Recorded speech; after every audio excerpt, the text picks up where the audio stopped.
So welcome everybody. I'm Michael Hodgett and I'll be the moderator for today's forum. I'm a white male, 6 foot tall with gray hair. I'm wearing a striped shirt and I've got a blue and brown jacket on, and behind me you would find a piano against a light green wall.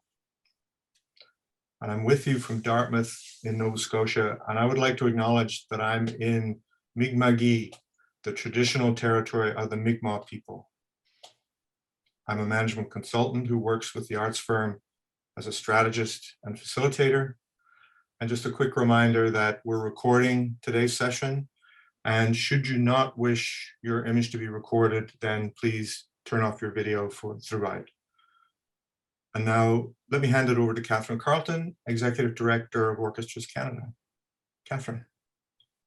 Good morning, good afternoon to everyone on the call today. It's a thrill that you're here with us. My name is Catherine Carlton. I'm Executive Director of Orchestras Canada, Orchestra Canada. I am a middle-aged white woman with pandemic-length gray hair.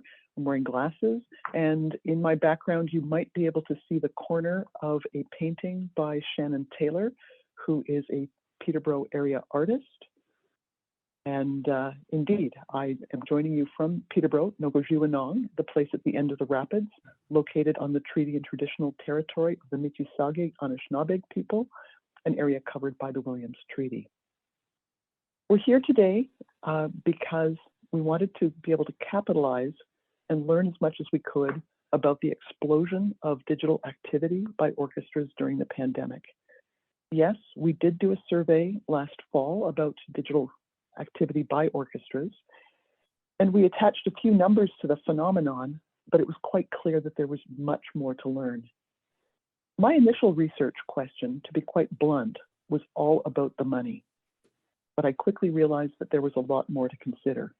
This inspired a request to the Canada Council's Digital Strategy Fund to take a deeper look at the impact of orchestras' digital activities. We were thrilled with a really rapid and positive response from the Canada Council. From the outset, because of the complexity of the work and the number of stakeholders and their interests, we envisioned this as a collaboration with orchestra management, with musicians, with the Canadian Federation of Musicians, and with partner associations. So I and we all are grateful to the steering committee initiative partners. They include Bob Fraser, the president of the Organization of Canadian Symphony Musicians, Bernard Leblanc of the Canadian Federation of Musicians, Giovanni Savoie of the Conseil Québécois de la Musique, Tanya Dirksen of the Philadelphia Orchestra and also Orchestras Canada's board, and Tim Crouch of Soundstreams Canada, as well to our project team at the arts firm, Erica Beatty, Michael Hodgett, Michael Morial, and Tim Crouch. I also want to do something now that I forgot to do last week, and I've been feeling badly about it ever since. I want to acknowledge our excellent simultaneous interpretation team. They are Christiane Martel and Merrick Redburn, and they're a duo that we first had the privilege of working with at our Montreal conference in 2012. Anytime we can offer simultaneous interpretation, these are our go-to people. So our research project has really got a number of parts. Desk research was what kicked us off. Study of reports, websites, and podcasts, plus a series of in-depth interviews led by the arts firm. This led to the identification of the 3 key themes that we wanted to explore in these forums. Starting last week with audiences, continuing today with the money question, and next week with the discussion about pride of work and artistry. So next session, June 4th, 12 to 1:30 p.m. Eastern, and I believe that there's a link to the webpage containing last week's recordings and registration for next week's forums in the chat. And we urge you to join us next week as well. I'll also do a quick intro to our panelists today. Carol Kehoe is the Executive Director of Taffel Music Baroque Orchestra and Chamber Choir. Neil Middleton is Vice President of Marketing and Sales and also Executive Producer of Digital Content for the Vancouver Symphony Orchestra. Neil is also an OC board member and the chair of our digital committee. We also welcome Hugh Donnan, CEO of the Newfoundland Symphony Orchestra, Newfoundland Symphony Orchestra, as well as Bernard Leblanc, Director of Symphonic Services for the Canadian Federation of Musicians. Welcome, everybody. It is so great to see a good turnout on this Friday afternoon for me. My name is Michael Moriel. I'm from the arts firm here in Toronto, which is, of course, the traditional land of the Mississaugas of the Credit, the Anishinaabe, the Chippewa, the Haudenosaunee, and the Wendat. And as much as I see this beautiful land, I look out and see some snow falling in the past few moments here. I'm a white male wearing glasses and a blue shirt here on a dark green background, and my light bulb burnt out a few moments ago, so it is very dark behind me. Next slide, please. I'm going to take a few minutes here just to summarize some of the research that we have done over the past 6 months or so, approximately. And just a reminder that this is the second of three forums. We went over the audiences last week. Today is all about the money and the finances. And next week is pride of work. These are the three elements that we've identified as the main considerations for success when it comes to digital content. Next slide, please. We spoke with about 20 managers from across Canada, mostly from orchestras, and we're going to summarize what we heard here a little bit. No big surprise, but recordings that are high quality and artistically sound are at this point far from being financially self-supporting. But there have been these special circumstances during the pandemic that have made initiatives like this more possible. First and foremost, of course, is the CFM side letter that has reduced artistic costs for all sorts of digital projects quite significantly. And that goes along as well with the wage subsidies offered by the government. Those two factors combined created a window of experimentation for many organizations. The other special circumstances that we really want to call out, of course, is that there wasn't the option of performing on stage for live audiences in most of our regions for most of the time over this period. So that generated an excitement and an eagerness to experiment across the board, really. These special circumstances are all temporary, but from this experimentation, there will be new business cases being made following the pandemic to see how we can continue elements or all of what we were experimenting with. Next slide, please. Currently, a recorded performance is more expensive than a live performance. We were asking organizations about how much it really does cost to put on a production like this.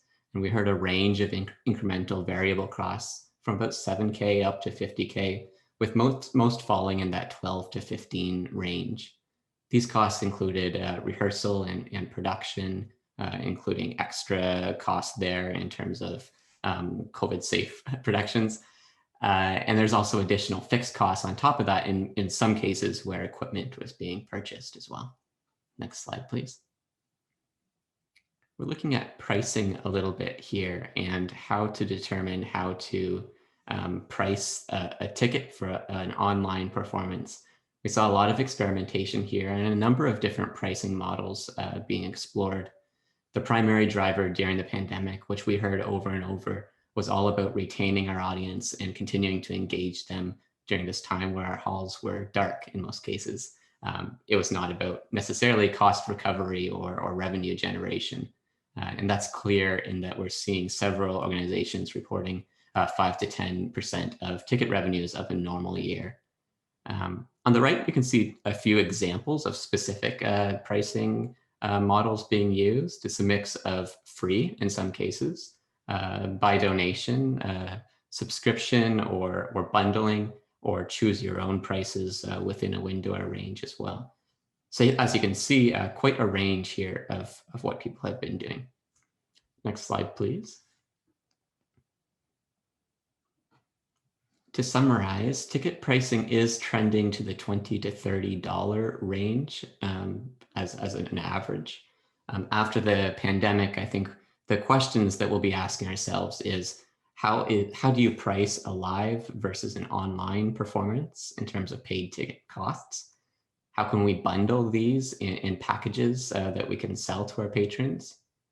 How does the value of digital change across our audience segments? Are some segments willing to pay more than others? Are some more hesitant than others? And of course, what is the role of digital initiatives like this overall in your orchestra strategy? That's a big question that we've been asking for a long time, but now has a whole new context to it. Next slide, please. Last week, I think I promised that all would be revealed in terms of what is the best model for financing these expensive endeavors. And the big reveal is really that there's no clear model that has emerged just yet, but a lot of research has been generated, from all the experimentation as well. We can begin to see clues on how this would be more sustainable in the future. I think by unlocking a financial model that works for the specific needs of your organization, there's a potential to reach a whole new segment of your audience and further engage your existing audience as well. This was the very brief overview of the conversations we had with organizations. I'm going to pass it back to my wonderfully named colleague, Michael. Thanks. Thank you, Michael. Just a reminder, actually, to everybody that you'll notice that we are keeping the presentations pretty brief. In fact, we're aiming for around 5 minutes per person. So we're giving everyone who's speaking very little time to actually communicate some pretty complicated ideas. So what our format really relies on is very short, relatively punchy presentations that we'll then have a chance to talk about in two ways. After we, and those of you who were here last week will have seen this already, after these rapid fire presentations, we'll then go into about a 20-minute panel discussion that I will moderate. And then we'll have a Q&A after that for another 20 minutes. So the emphasis is very much on dialogue and sharing of ideas in addition to these quick presentations. So just so you realize the extent of the challenge that we've given everybody who's on our panel today.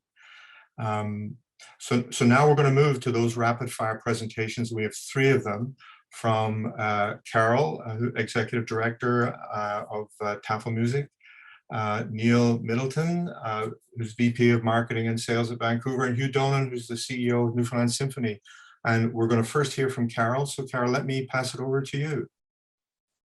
Thank you so much, Michael. I'm thrilled to be here with Hugh and Neil to be able to speak about Tafel Music's experience for the last 12 months.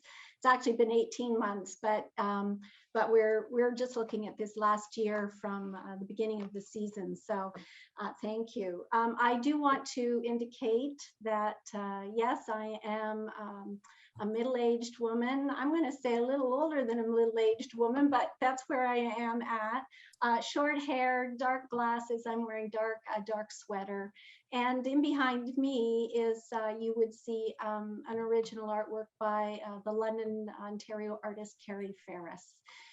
And I am also, like Michael, speaking from the city of Toronto, and he mentioned the many the many nations that have been traditionally on these lands. I'd also like to acknowledge that the city of Toronto is covered by the Treaty 13, which is signed with the Mississaugas of the Credit, the Williams treaties, which were signed with multiple Mississauga and Chippewa bands. Terrific. Could we go to the next slide? And now we'll go to the next slide, because really that's just telling you what we're at. So I wanted to share with you that, like many of your organizations and like many of you, Tafel Music last summer was presented with what were we going to do. We had already advertised our 2021 season, Passions of the Soul, and we determined once it became apparent that we weren't going to be able to provide the season we had advertised, that we did need to reimagine it. And we decided to start from a zero budget. So what we did was we examined our expenses first, and we said, what do we need to be able to spend to do what we think we have to do for the subscribers who had already invested in us. We had 900 households. It worked out to probably about 1,200 of subscribers. who were going to join us, and we wanted to keep them engaged, and we wanted to retain that income in this fiscal current year. So we reviewed what we had planned, and we decided to package our season in 3 packages: fall, winter, and spring. We created a tiered package for subscription. And what we did was we basically put the money that those subscribers had on account, and we just kept working through it over the course of the year, so that now some of them have a little bit of money on account that we're hoping will turn into donation. And others of them used all their money up over the course of the year. So we feel very comfortable that we met our obligation to those subscribers.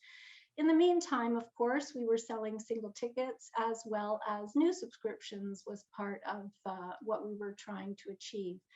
I think one of the things that, as Michael said, we don't have any model or financial model. We actually went into the fiscal year knowing that we were going to, we programmed and built a budget for a very significant deficit. The board was prepared to take that risk because we had no idea really if there was going to be any government subsidies or any support.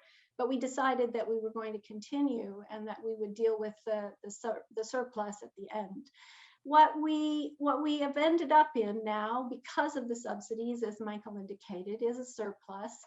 Our surplus is being directed, though, to the 21-22 season and the 22-23 season, because we are anticipating that those seasons will not see earned revenue. I think this is the biggest learning for us, of course, and probably for all of you, is that our $6 million organization lost 50% of its revenue. So we were working on a $3 million budget. And what we saw was that where we had for the last 10 years had about a 50 to 60% of our total revenue was from earned revenue, so ticket sales. And then we had between 30 and 40% would be, between 20 and 30% would be contributed revenue from philanthropy. And then we would have had about a 20% government grant for the course of pretty much 10 years. We've been stable at the 20. So we've just been anticipating that was going to stay that or go down. And of course, that's been flipped. Now we have 50 to 60% is government funding. Then we have our contributed revenue, and we have about 15% of our total annual revenue this year is from earned revenue. So when we went into this year, we decided we needed to be as flexible as possible, as adaptable as possible, and we had to really monitor our money. We spent a lot of time on the expenses, and we spent a lot of time on watching where the revenue was coming from. So Michael's giving me the clue. Let's go to the next slide. So what we did is we did spend a lot of time with analysis. We did a lot of learning. We did trying everything that we chose to do. It was about what was the objective, what was the analysis. So from our subscribers, just a bit of information. We had about 72% of them were senior, 97% of them resided in Ontario, 80% of them in the GTA. And this is consistent with, of course, our own subscriber base. But we saw new subscribers, and 40% of them were coming from outside of the GTA. You could go to the next slide.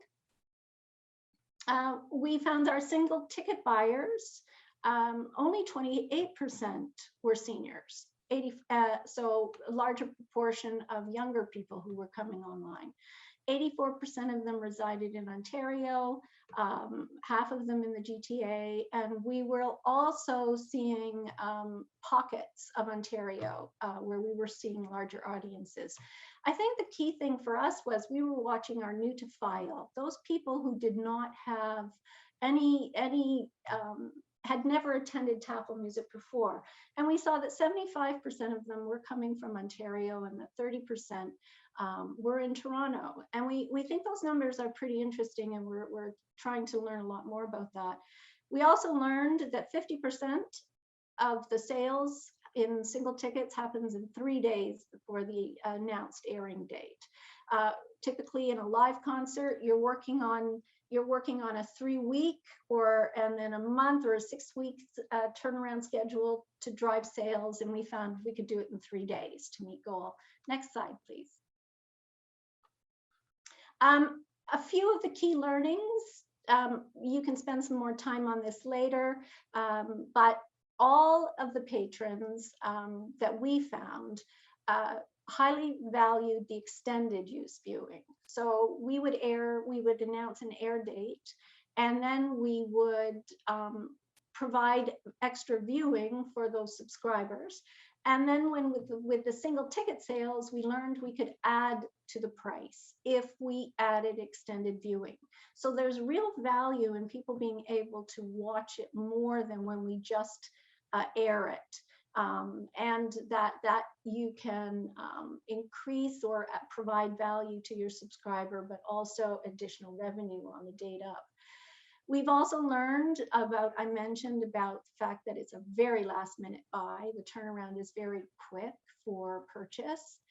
We learned that the amount of money that we would put into digital marketing, the ROI increases when we can put video content with it. Now, this is something that is really important to us because in the past, we have not been able to capture video that could go with any of our advertising for various reasons. But now what we're learning is that if we have video content for advertising, you achieve more sales. So we hope that that's also going to translate over when we do live concerts again as well. And we also learned that the recorded concert versus the live stream is not valued differently, and that there's a perception, or we entered this with the perception that live streams where you would see the concert as it was being performed would be more valuable. We did one of those, and it actually isn't perceived as more valuable than a recorded concert. So the pre-recorded concert that becomes a concert film is valued quite a bit. And the next one. We also learned about the fact that one of the things we've heard people say is, oh, you can get more people from around the world. Well, yes, that's true. We have seen an increase in some international audiences. But what we haven't seen is we know that this is not going to happen just because we're out there, that there needs to be a very strategic promotional plan to go with growing an international audience. And so we intend to take this learning and see about increasing it as we go forward. And that we've also learned that we can use certain kinds of online activity like our TAFL Talks, which are panel sessions, and our free music videos on our YouTube platform, that these are good opportunities for lead acquisition. So everything is about trying to capture that email address. So a lot of our emphasis has been going towards developing content for our YouTube channel versus selling the ticket for an online concert. So we are playing around with those kinds of opportunities as well. And I think that's my last slide. Oh, looking ahead. Sorry, it isn't my last slide. I can tell you, we are looking ahead at next year as very unpredictable, as same as this year, but we are going to sell a digital pass. We've decided that we can guarantee, we hope, a digital pass as opposed to live concerts. So we will be doing that. It'll be a one-time pass, but concerts will be released periodically. We will not be selling it by air date. We're going to sell it all season. So even if you buy it in April, you will get whatever is in that package, even if we showed it or aired it in October. And that it'll be the strategy for the digital pass purchaser will have the first access to any of our live concerts. And then the live concerts will be sold only as single ticket sales. So when you take a look at this, what it really is, I think, doing, and I'll just end this with the whole idea of zero-based budgeting on a multi-year financial plan. because we're in a position of not knowing where that earned revenue is coming from. So we have to think a little bit more, I think, as an entrepreneurial organization would. And I think that's my presentation. Carol, thank you very much. That was great. Let me pass it over to Neil. Thank you, Michael, and thank you, Carol. I think I echo, our experience echoes a lot of what you learned and what you've outlined.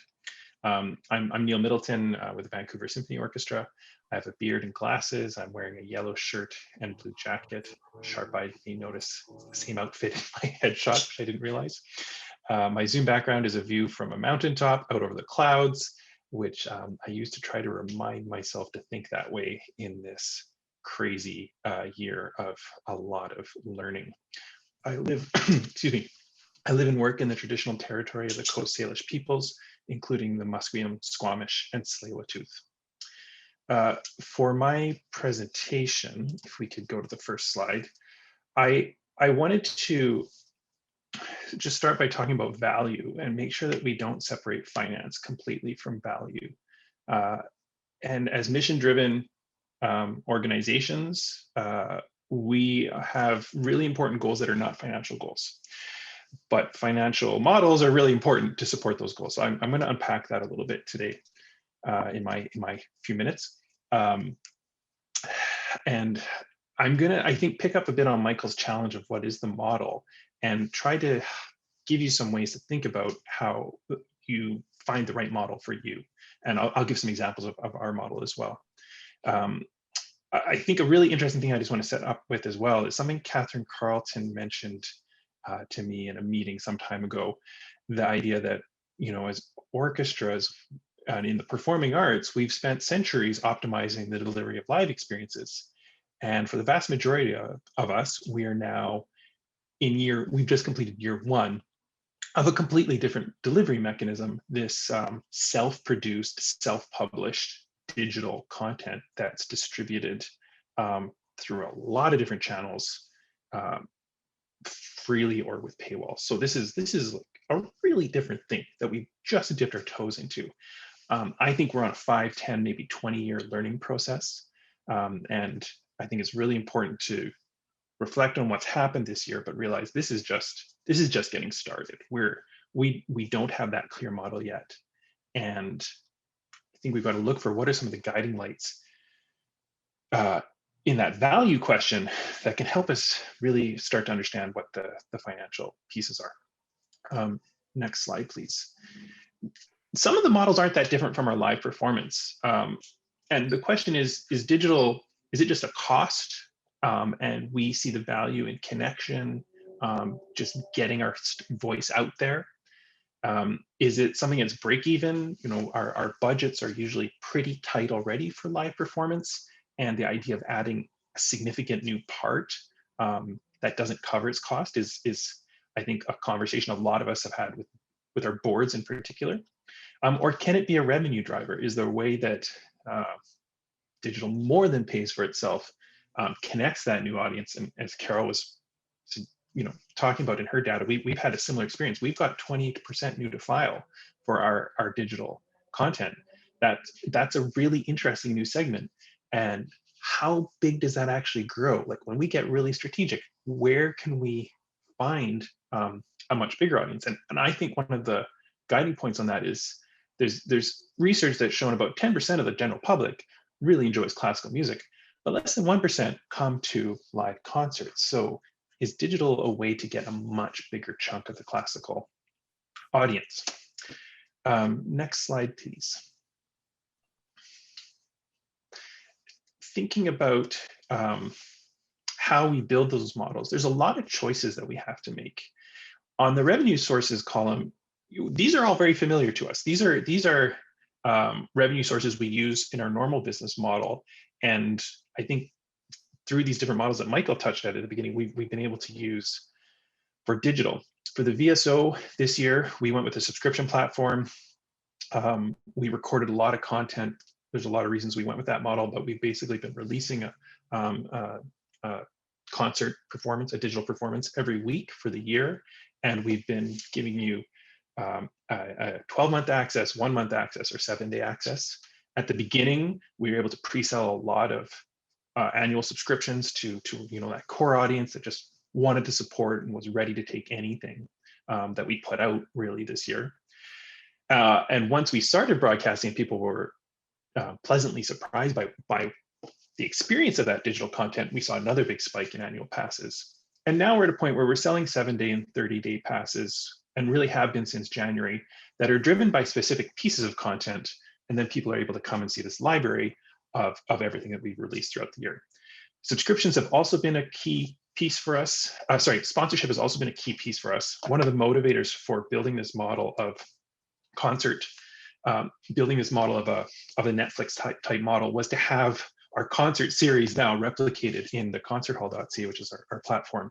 And we've been able to use that to basically keep all of our traditional sponsors intact, moving them from those live series to digital series. So that has been a major plus of the model for us. Capture expenses are really interesting, because I think here's where we start to get into what is the value proposition for a digital concert. The first thing we heard from our audience is, how good is the sound? What is the sound quality? Is it going to sound good?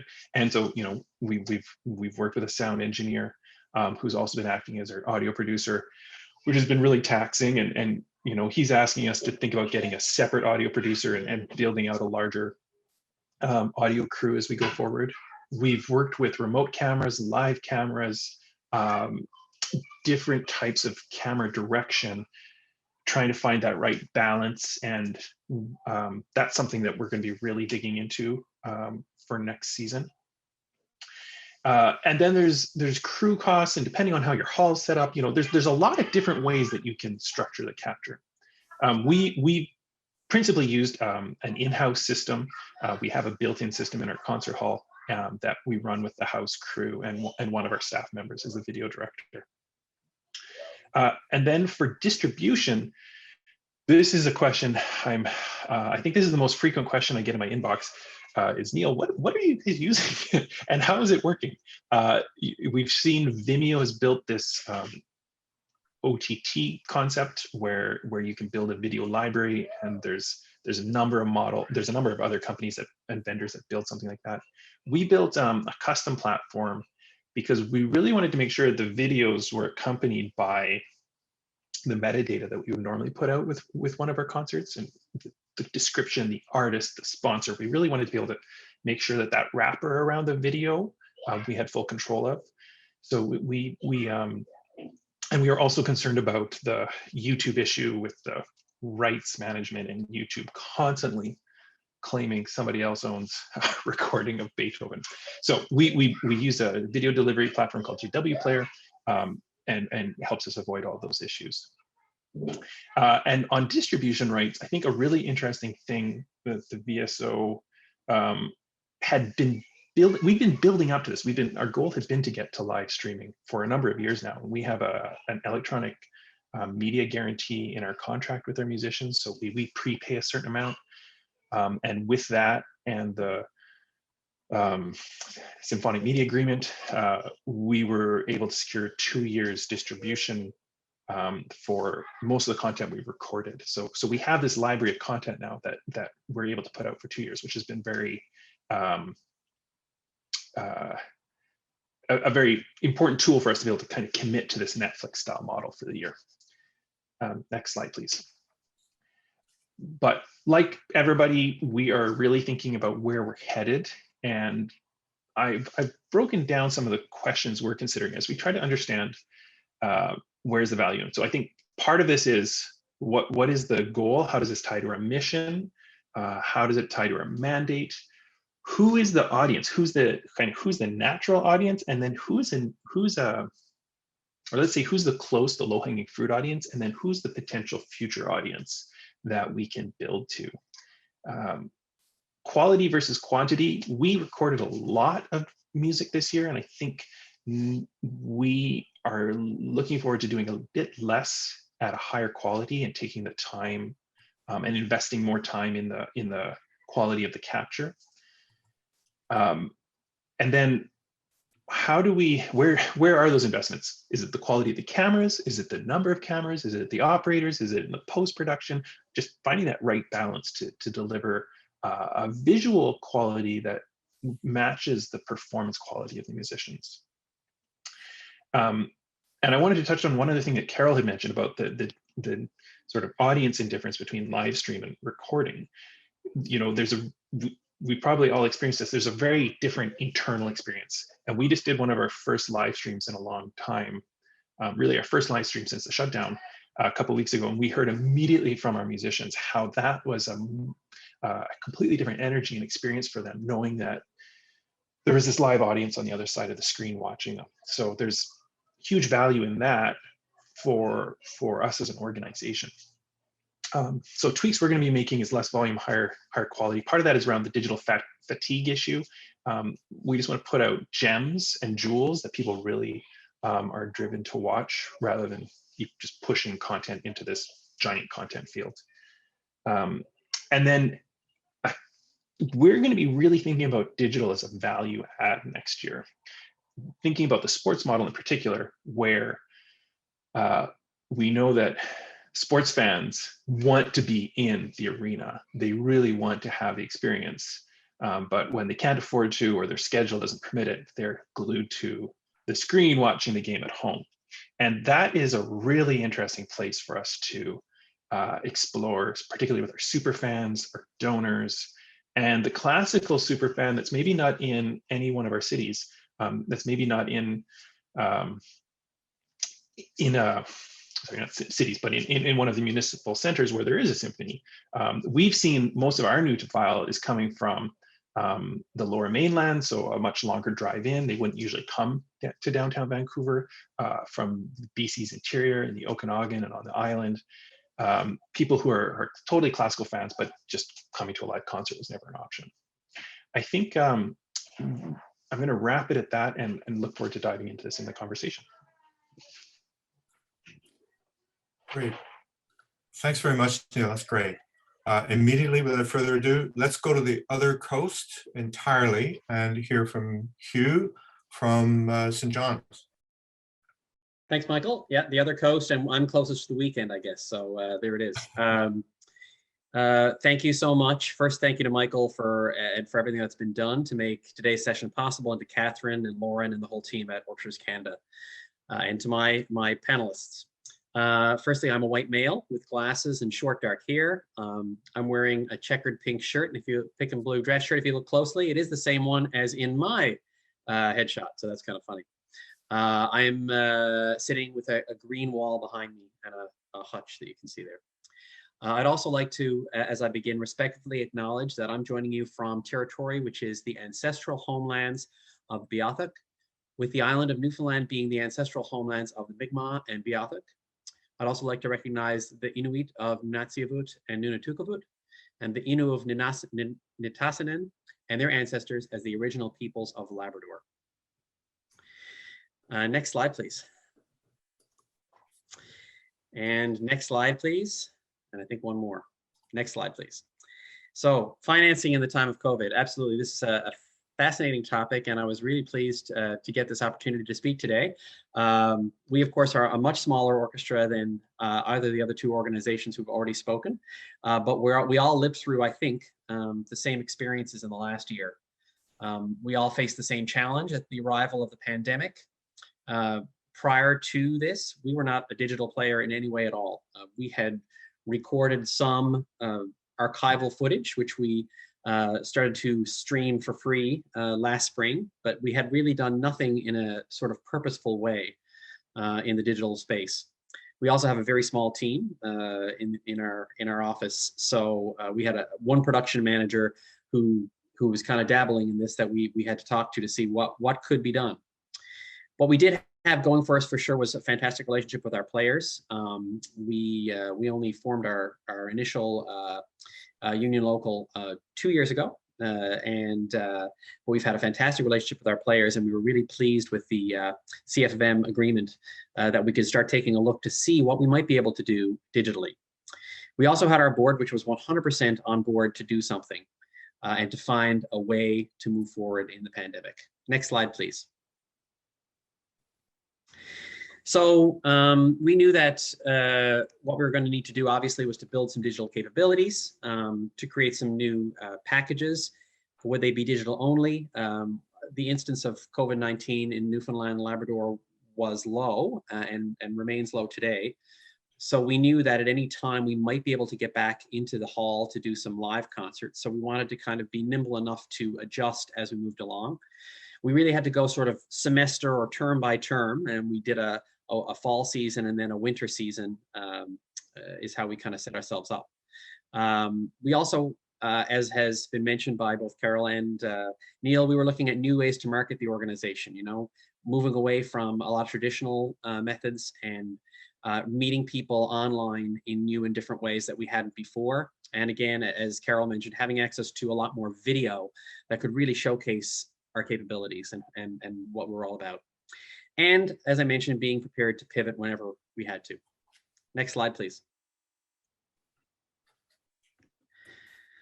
So our key considerations, we get into some of the financial side of things, obviously, were our costs per concert.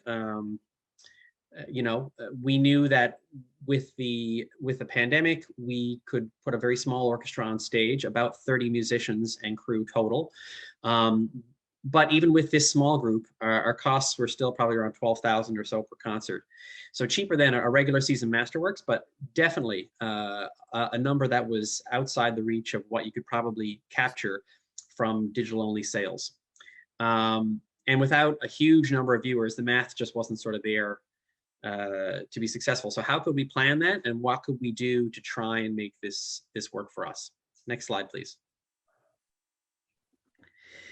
So we talked about different things that we could do, and we decided that we were going to try and maintain the integrity of our 16 concert season, which runs from September to April. As most of you probably know, we are a small orchestra, about a budget of around $1.3 million. We have a huge territory in which we operate, an entire province. We're the only orchestra. So we wanted to find ways to engage our musicians as much as we could and get them on the stage as much as possible. We also wanted to find new ways to create some new sponsorships. One thing, as an example, that we did was we created a pay it forward program where people who bought subscriptions could buy a second subscription and donate that, that we could pay that forward to either an organization or an individual in need. Also, as we moved into the digital world, we looked at other possible ways to raise additional funds, including you know, digital advertising through our programs and so on. Next page, next slide, please. Sorry. So the result for us, we thought was extremely positive. Normally, you know, we have around 200 subscribers who buy our entire season package, our gold package. We actually came away with in our fall season with over 200, actually 230 subscribing households. And that's outside of our single tickets. So we were really, really blown away with that. In fact, our subscription revenue for the entire season was only probably down around $10,000 from our normal levels, which was amazing. And a huge surprise, but very positive for us. The other beautiful thing about this for us was that we now had coverage across the entire province of Newfoundland and Labrador. We had the ability to reach people on the west coast of the province. We had the ability to reach people in Labrador, which we had never had before. And I see such a positive piece out of this, that we've now created digital experiences for people in other parts of this province that hopefully we can eventually wrap around and bring the orchestra out to in the future, possibly as part of new types of packages. We also had viewers in other parts of Canada, in the US, and even beyond. We also had a brand new program that we created, starting with this Pay It Forward program, or Pay It Forward campaign, to offer concerts free of charge to seniors' homes and health service organizations. So we had 46 seniors' homes across the province who took us up on that offer, and were taking our concerts that we offered and showing them to residents, which meant a lot for those organizations that were, you know, were facing difficulties and not able to see relatives during the pandemic. All of this helped keep us relevant, and the new revenue streams were certainly coming from new markets and new areas of the province. Next slide, please. So the future is definitely very, very hard to predict for us. We don't, we really don't know where things are going to go. Obviously, at this point, we have a plan, or a start of a plan in place for next fall, for this fall, that we're hoping to announce in July. Our goal is to try and offer a fully live season once again, which may have some restrictions, obviously, in numbers. But our plan is to record probably around half of our concerts and offer one each month. We feel that that's sort of optimum based upon what we're seeing. I've learned some very interesting things even from the presentations and discussions already today about other things we may try. We're going to continue to serve our digital subscribers as well, especially those who are not able to attend our concerts physically because they're in other parts of the province. So we're really excited about that. And also we've been looking at, in the future now, this is really, I feel, taken the organization 10 years into the future, where, we did not expect to be. And we're hoping that in the future now, as this side letter ends, that we can sign on to the larger media agreements and in the future build a catalog of NSO music, which will be accessed through our website. We did a brand new website as part of this whole project as well. So that's been working really well for us. And that's it for me. Next slide is the last slide. Mark David with his arms wide open. Thank you. Hugh, thank you very much. That was, and thank you, Carol and Neil. That was really terrific. And any of you compulsive timekeepers in the on the call will notice that we've gone a little bit over the 5-minute mark, but it just felt like we needed to hear the information. So we'll make it up on the back end.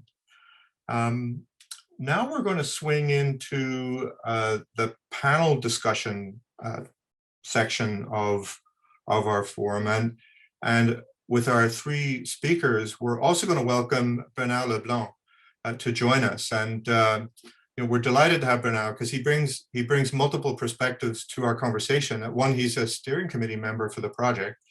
2, he is an orchestra musician himself, and he's the director of symphonic services for the CFM. So Bernard, welcome, thank you, and delighted you could join with our 3 other panelists for our discussion starting now. So I thought we'd start with some kind of specific, kind of more nuts and bolts kind of things that I think people would like to know about. And one of the things that we noticed in our research that orchestras are doing quite differently is how long does a digital performance stay up, and what is the tail like in terms of revenue generation by leaving a digital performance up for an extended period of time? And maybe we'll just start. Carol, do you have any thoughts about the length of time? Yeah, so we've learned for our subscribers, they have a week's access on the Vimeo platform. So that's the paywall. You can only access it with a password. And we found that giving them the 7 days after airing seems to be satisfactory to them in that regard. Our single ticket purchasers, if we can give them access of up to 2 days after the airing, they seem quite happy with that. I think more importantly, what we're learning though, is that our ability, that's when we're talking about the paid model. When we're talking about our YouTube strategy or our social media strategies, we know that those works need to stay up much, like almost in perpetuity, right? Like we had put up an archived, one of our archival concerts, a 2010 Messiah sing-along. And we put it up for, I think it was like 15 days at Christmas. And we saw 27,000 views, right? And that's great. Those 27,000 people were now seeing TAFL music, and we're seeing what we were doing. What I know is that we can't capture any data about those 27,000 Mm. people. And so what really becomes important to me is how do we get them involved so we can capture their information? Because that is really going to be essential to us being able to monetize. We have to be able to grow the number of people who want to participate in what we're doing online. And so any kind of restrictions that put limits on how long we can leverage these assets is going to be challenging for us to be able to figure out how to really use it. And that's why I like what Neil had said when he said, I agree with him 100%. We're in the first year of probably a 20-year change. And we have to all of us come to the table with as much flexibility as possible to say, how are we going to figure out how to make this work? And the reason I think the 20 years is just right is because of watching what's happened with newspapers online. And when you watch what happened with the news industry, it is following it's a very similar kind of pattern. So I think this extended use and the reuse and the ability to repurpose is going to become really important. Great. Neil, what about you with a very different pricing model? What are you finding in terms of how long you're leaving? What's the optimal time for revenues to leave your concerts available for people? Well, we found the purchase pattern very similar to what Carol described. You know, people really, we drive tune in, we drive people to the release date. We really focus on that moment as the time to come and watch, and purchases happen in the days leading up to it. There's a spike the moment it's released, and we keep our customer service. We keep a customer service person on at any release point because there's always a little spike in needing some help to figure out how to get on the platform. Yeah. But what we found is, so that drives spikes in viewership. So we see a spike every time we release, and in the 2 days following, we get the majority of the views. But the troughs between each release has slowly been growing. And I just took a quick look. We haven't actually had a release in a couple weeks because we did something else, and there's just this steady base of 100 views a day, even though there's no new releases. And this is, as Carol said, any of us that have YouTube channels, we see this. People are coming and watching. And I think one of the big values of long-term, keeping it there long-term, is that there's different types of users and there's different types of viewers. And our super fans in particular will come back and watch over and over again. And we just had a very interesting experience where there was a recording of Peter and the Wolf that CBC had done with the VSO that had been up on YouTube for a very long time, that had millions of views. And for some reason, CBC took it down a couple months ago, and our inbox lit up. Why did you guys take down the Peter and the Wolf? Where did it go? I use that, teachers that use it, grandparents that love to share it with their kids. So I think the value to the customer, the value of having this library of content to the audience is, it's not actually giant, but it's this very important engagement piece, especially for the people that are closest to us, probably our most important supporters.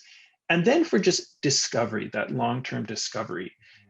We live in this search-driven world, and having a library of content so that when somebody searches Mussorgsky or a Canadian composer, if we happen to have released a concert with a Canadian composer and it's only up for a week, that's a missed opportunity to keep this work out and accessible. So I think this gets again into what is the value.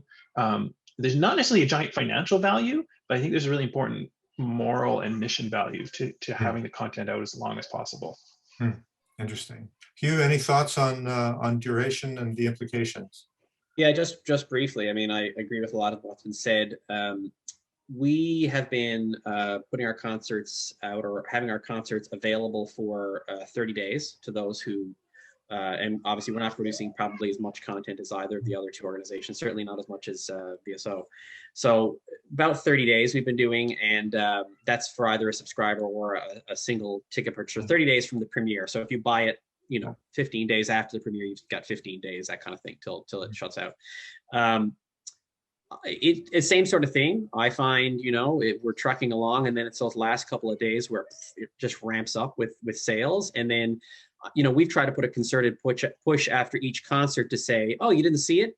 Now we've got a bunch of video to show you about it, and you can watch it on demand whenever, you can watch it on demand now. And we put a little bit of a push on demand, we had a little bit of branding around that, and we'll find people actually grabbing them. And in fact, we had a lovely opportunity this year. Well, not a lovely opportunity, but we had a 5-week second wave shutdown. That's not a lovely opportunity, but it happened. Sorry, I didn't mean it that way. It did happen. And, our board was like, okay, well, this might be it. And I said, yeah, this might be it for the year. We don't know. And so we were approaching Easter, and we were able to do a Messiah production in December. And we set up a series called Flashback Saturdays. And so we rebroadcast our Masterworks 1, and we rebroadcast our Messiah. And the Messiah we rebroadcast right before Easter, and we had a whole new group of people jump on board. Plus we offered it again because we had new subscribers for our winter season who hadn't subscribed in the fall and had only seen 2 concerts. And I said, oh my God, they've seen 2 concerts, and will we have any more new content for them this year? I don't know. So let's give them a few things from the fall that they didn't have access to. So that's where we are. So, I mean, I think for the future, we're going to look at that and think about some different models to see how, what we might do there in the future. But I think the digital will be an add-on for us in the future to subscriptions, but also a standalone for those who might want it that way. Right. Yeah. Let me throw out another question to you. To what extent is digital a gateway to live, and to what extent has your organization been able to kind of see that as a viable strategy that will drive people to come to live concerts? What are you learning, or is it too early? I think that the question is too early. Like, so many of us just haven't had any opportunity to test whether or not we can move digital attendees into the live experience. We don't know. At least that's certainly our experience in Toronto. I'd love to hear if Neil or Hugh are thinking any differently. But I do think that, though, the concept is right. And if you take a look at how younger generations than the boomers tend to purchase, their purchase behavior is that they participate with it online for quite a while till they're comfortable, and then they will engage in the experience. And so that kind of behavioral pattern with a particular sector of the consumer population, I think is something that we can take a look at and see if that's possible for us as well. We just haven't had any time to test that because we haven't had enough digital content to be able to drive them to it. Still to come then. Yeah, I would agree. I would say, I mean, some of that may happen. I think some may just happen organically. Some people who never had an opportunity to see or hear the symphony in St. John's before, maybe, didn't have that level of awareness, now they were able to take on a very low hanging, $15 or $20 digital ticket and sit at home with a glass of wine. Well, maybe that's how they want to keep things going for them. But, at least now they know the caliber, the level, the type of music, the type of experience roughly that they would get. And at least they've had that opportunity in ways that we weren't able to do before. But again, as Carol said, I think that, I think there's still lots of runway till we figure out the answer to that question for sure. Yeah. Right. And if I can just jump in and add, I think also it's going to be incumbent on us to do a lot more education, right? So the digital experience is not a live experience. And so we are going to now have to as part of our messaging and as part of our education is talk about the differences and what can you get out of attending a live experience. As Neil, I love Neil's reference to superfans. Our superfans are going to do both. We know that. We know they're going to always come to the concert because they know what a live experience is. And they're likely also going to go and watch it 3 or 4 times afterward in the recorded venue or in the digital platform because they love it that much. But for everyone else, we may have to do a little bit more to help them understand and appreciate what are the differences of those 2 experiences. Do you think you can drive? Do you think you can drive significantly more revenue from superfans? Like I think of the bank's best customers, give them X times more than the man on the street. Do you think your superfans are you're going to find services or things that you can do for superfans that are just going to mean that they're going to be happy to provide kind of a higher level of revenue for you? Let me. I'm gonna say that superfans, maybe a bit. You may be able to get a bit more, but I think there's the other revenue sources are where a lot of us have only scratched the surface, and so if we're able, we've had this great experience of bringing our sponsors onto all of our digital content, and now we're going to be going back and adding the live content again, and so there's a whole new set of sponsorship opportunities. The public sector, there's a lot of money being put into digital and encouraging us to do digital in different ways, from infrastructure, training, and then just in our core grants, the story we're gonna be able to tell about mission achievement and mission, ideally in this hybrid year, mission growth, mission impact growth. So I think it's not just about ticket sales aren't the only revenue source, and it's really important to think about those other ones that maybe actually have much bigger revenue opportunity than the ticket sale itself. I gotta say, I totally agree with Neil because we had some experiences this year where when we spoke to our sponsors and we kind of approached everybody and we're like, oh God, what's gonna happen? But basically everybody jumped back on board. And when you gave them that value and said, you know what you can do? You can, we're doing this digitally. You can produce a quality 2-minute video or whatever and put it in the beginning. If you've got a commercial for your organization that focuses around the arts, or we can put that in the middle, in the intermission or at the end, because we had this little intermission in the middle where we used to do a signature drink mix that people could try with one of our local sponsors. And it's interesting because that video then is not just being seen by who would have been able sitting in the hall. It's also being seen by anybody who buys a ticket anywhere in the province, and shows that kind of larger reach for that organization. Right. Yeah. Just to kind of go big picture for a second, what are the keys to making digital sustainable? Just going to the title of our forums, digital impact and sustainability. What are some of the things that you're learning about the sustainability over the long term, bearing in mind that you have said that this is a learning journey that's going to take years, not months? I think Neil said it really, really well with his list of questions. I think that once we can determine why we're doing the digital and for what purpose and what we want to achieve out of it, I think that will help all of us determine how we can make it at least get to break even. As a nonprofit, Neil and Hugh have said it so well. We're mission driven. That's why we're a nonprofit. That's why we're committed to serving the community. But the fact is that the consumer is not going to pay the 100% of the tickets. So we have to do a number of things to figure out how to bring the revenue in. And I do believe that with the right strategy and with the right goals and objectives, you will be able to determine how do you find the revenue to support them. And I don't have that answer yet. If Neil has the answer, he can share it with us. I think an important way to look at this is building exactly what Carol just said, the mission impact. And let me pick up two things and try and tie them together. I wanted to go back to the question about live and if this is driving to live.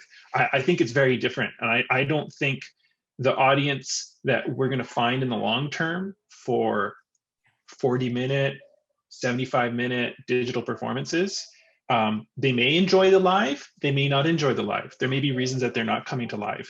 And I think that's been one of our big learnings is we're finding a lot of people who are saying, thank you for doing this. I don't want to drive downtown anymore. Or I never liked driving downtown. I don't like crowds. I'm not like that. If that's the only way that I can get my symphony fix, fine. But I would much rather do it this other way. So I think it's actually the opposite question is how do we find the digital audience? Where do we find those people who actually are this audience? To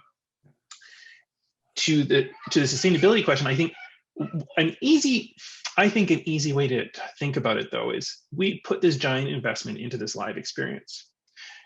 And digital capture, we've now realized, isn't an insane, like we're not doubling our budgets. We're not putting 50% extra budget, 5 to 10% more budget can actually do really capture, do a great capture.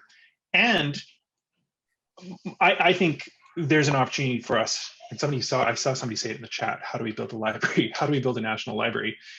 How do we rebuild this like broadcasting environment that used to exist where you could hear Canadian orchestras no matter where you were?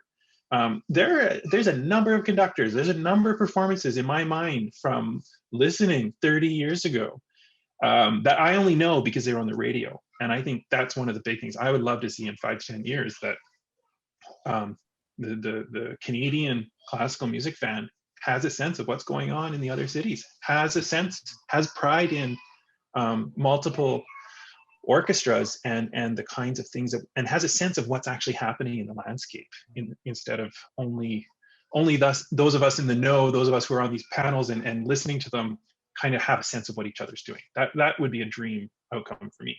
Right. I want to direct a question now, starting with Bernard, and it's really the question about, is digital financially good for musicians today? First of all, hello, Michael, and thank you for giving me the opportunity to speak with all these interesting people. Usually I can speak in bilingual, but I think I'd take the opportunity to speak French, because since we have great translators going live, so just let people maybe, I don't know how they know how it works, but I will introduce myself. Bonjour, mon nom est Bernard Leblanc. J'ai des cheveux bruns avec une touche prédominante de gris. Et je suis assis devant ce mur blanc, portant un chandail bleu version gris. Je viens de Repentigny, Québec, sur le territoire traditionnel des Atikamekw de Manawan. Donc, Michael, oui, c'est certain que pour nous, pour des musiciens, présentement, c'est difficile, c'est très difficile, c'est-à-dire que les conditions d'enregistrement et tout sont déjà pas faciles avec la distanciation et tout. Fait que, puis le point de vue financier, ce qu'on a entendu beaucoup des intervenants ici, c'est que la lettre d'entente que nous avons établie, COVID, a permis, notre but était de permettre aux musiciens de conserver leur garantie de compensation qui était privée à l'entente collective.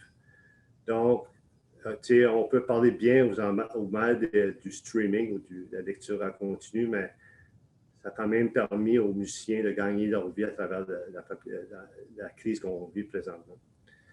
Ceux qui ont beaucoup souffert, c'est surtout les surnuméraires et remplaçants. Je pense que la lettre d'entente aussi va continuer à s'appliquer. On vient de la renouveler pour une autre année. Donc, ça va permettre aux organisations un peu de voir si dans un an, quel modèle qu'on va suivre.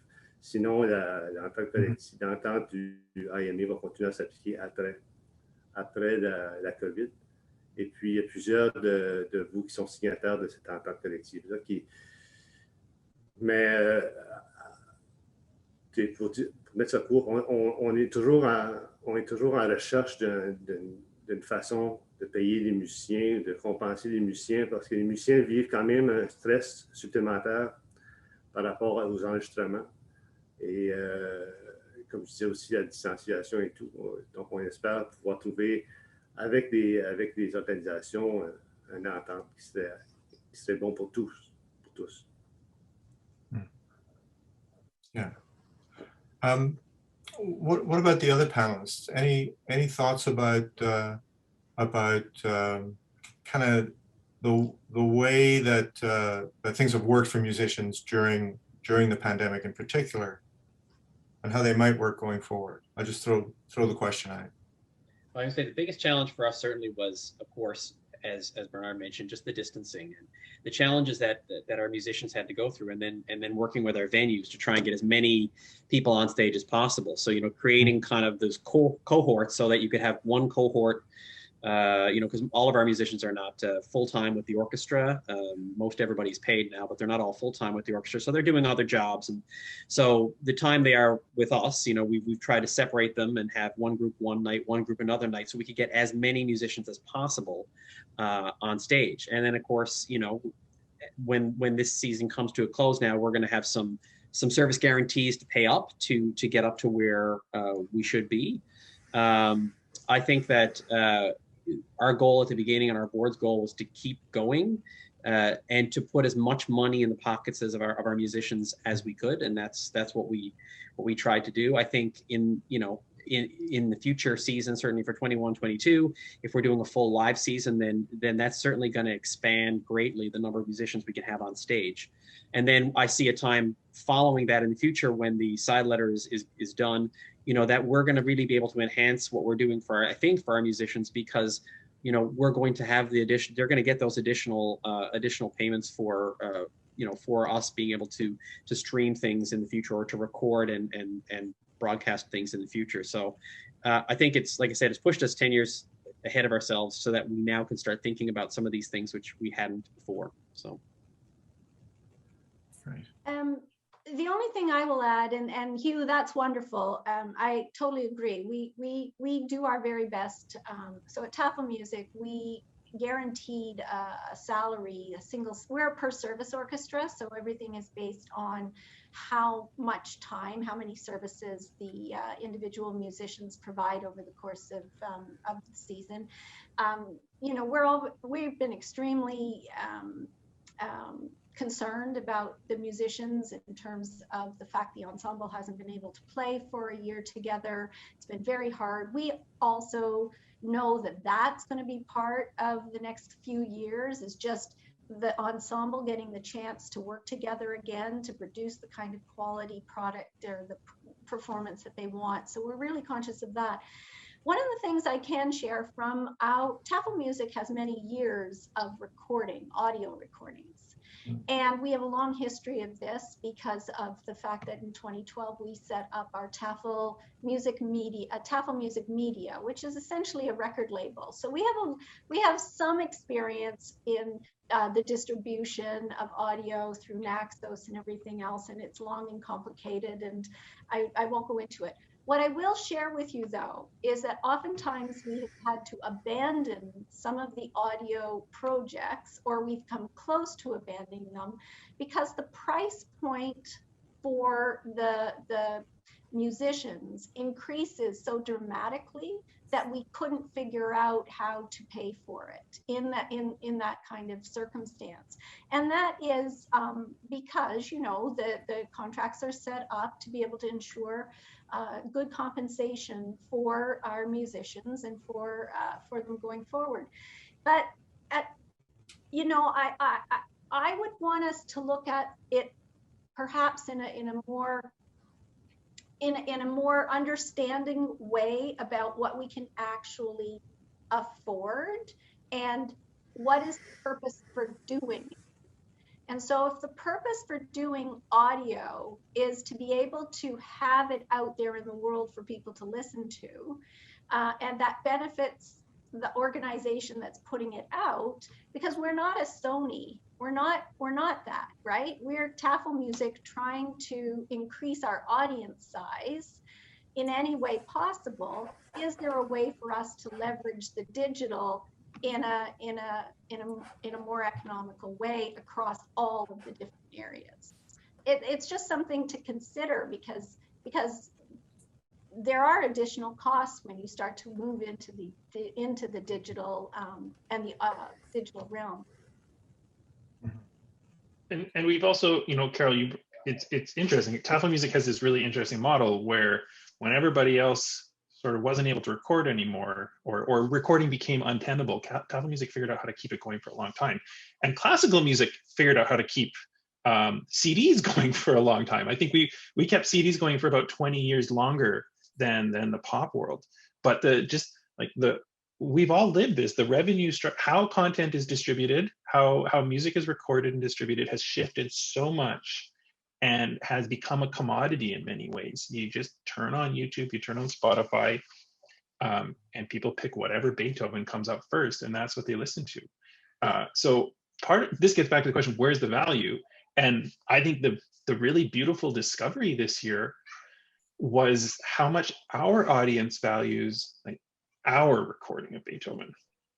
And so Toronto is not necessarily, Toronto's not necessarily going to value Vancouver's recording, but BC loves Vancouver's recording and Victoria's recording and early Music Vancouver's recordings. Like our community loves seeing the musicians they know in their digital stream. So this is again, it's like, this is this giant learning curve we're going to have to go through to figure out how to market digital to a local audience, which at first is actually very unintuitive because we always assumed digital was about a global audience, and it really isn't right now. Not for everybody.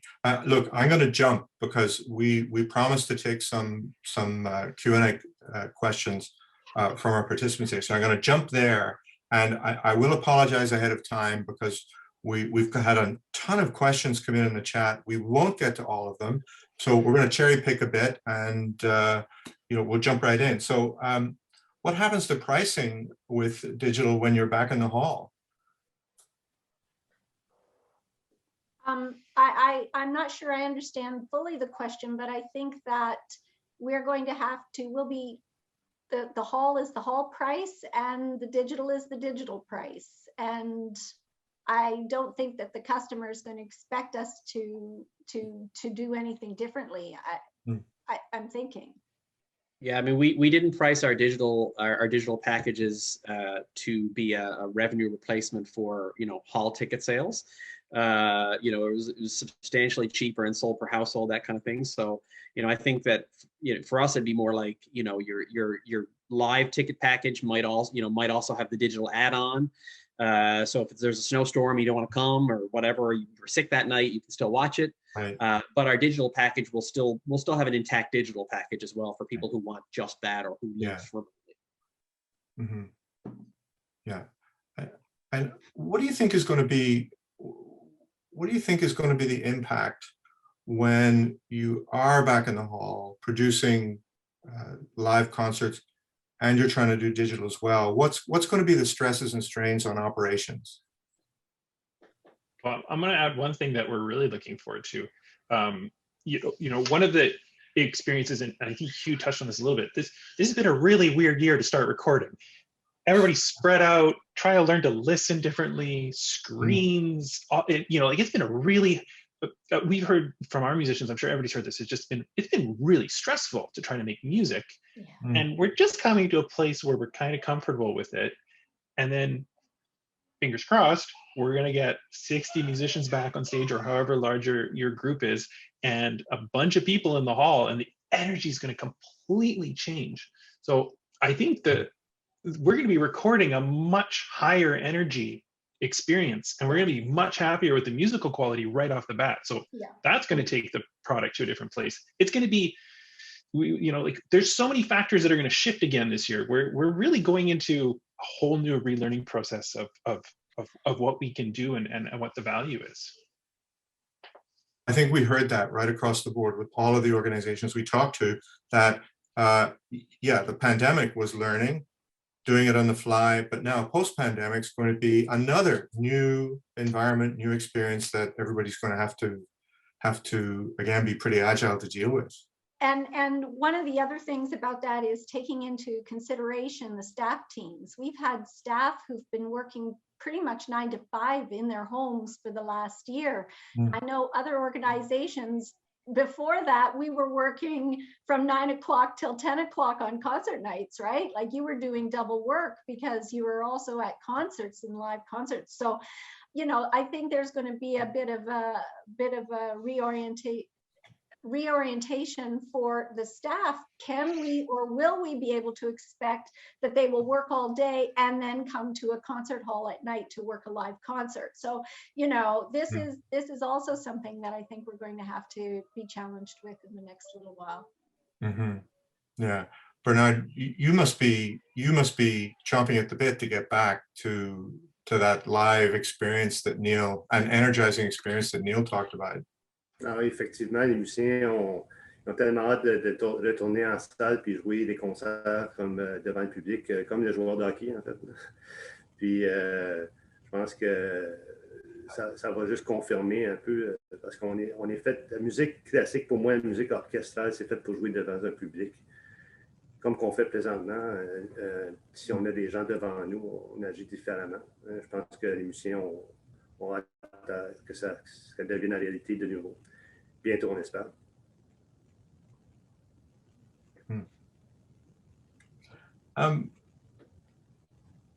Just following up on Neil's comment, and another of Neil's comments about building a library of content. What opportunities do you see for, and this is not directly related to finance, but it's indirectly related to finance, and that is for organizations to collaborate together to be able to kind of get some of the things done, like the joint library that Neil talked about. Are there other opportunities for orchestras to collaborate in any aspects? I'd love to hear your comments. I'm going to say, I think it's something that is one of our things that our sector is not necessarily exceptional at, is collaborating between our organizations. And there's some good reasons for it. We have very clear goals around our local impact and our local delivery, and very few of us have goals that go beyond that. So in a very tight budget resource, Carol just mentioned, you know, we're going to have to, it's been very nice, this 9 to 5 experience. We're going to have to go back to the 60-hour weeks or figure out some other way of doing it. There's just not a ton of space to think about these other bigger projects. And I know we conceived of this idea of the concerthall.ca this year. In the initial planning, we conceived it as a place where different people could come in. We had some really great conversations with Vancouver and BC organizations, and we just couldn't figure out something that made sense for everybody. We didn't have time to figure out that model. So I hope that's a conversation that we just keep really noodling on for the coming years, but it's a hard thing to figure out how to do properly. I would echo what Neil is saying. I think that collaboration is something that we in the arts, as musicians, as arts administrators, I think are intuitively, we are collaborators. We want to work with other artists, and we want to explore different kinds of creative ideas. I think our organizations are so strapped already. We have already functioned. I mean, look at us before. We were all lean. We are all working with just the maximum amount of people we can afford to have, not so much that what we need. And I think that that's been why we've been able to continue at all, is that we have such dedicated, committed people. But the thing is that does leave very little room to do the kind of exploration that a lot of both, I would say, the community and our government funders and government, and the expectation that we can just suddenly do all of these things. We don't have our infrastructure is not built to be able to do it. So why have we been able to do digital? Because we weren't doing live. We've all been trying to figure out how to get digital as part of our packages for years, but we had no way to do it because we had no resources. There were no extra resources to do it. So now we've done it, and now we're looking at how are we going to be able to do it when we do have live again, because again, it is going to be about resources. And with that, we're going to have to stop. It's pretty clear we've really only scratched the surface. We could talk about this for another 2 hours. Fortunately, we've got some more time to talk about a different aspect of digital, which is pride of work, in a week's time. And I hope everybody will join us then. And I just want to hand it back to Catherine for a quick word before we close. And I'd like to thank the panelists myself and then hand it to Catherine. Great. Well, thank you, everyone. It's clear, as Michael said, that we've only just scratched the surface. And I, for one, am looking forward to going through the chat questions and seeing if we can use them as the departure point for some blog posts and other materials on the OC website. So we have an opportunity to re-engage with our speakers who have so generously shared their perspectives and experiences of 12 months plus of learning in a very intense curve, for sure. So Carol, Bernard, Hugh, and Neil, thank you so much for sharing your perspectives. Thanks again to the Canada Council for the Arts for their support for the research and this series. Thanks to our simultaneous interpreters, Christiane and Merrick, working away in the background. And thank you to my colleagues, Lauren, Boran, Jessica, and Sarah for their hard work as well. So more will be coming. We look forward to seeing you next week at the final section of this of these forums, and I believe one of my colleagues has pasted registration information in the chat. Thank you for joining us. Look forward to seeing you all soon and to continuing the dialogue. Thanks, everyone. Have a great day. Thank you. Thank you. Bye now.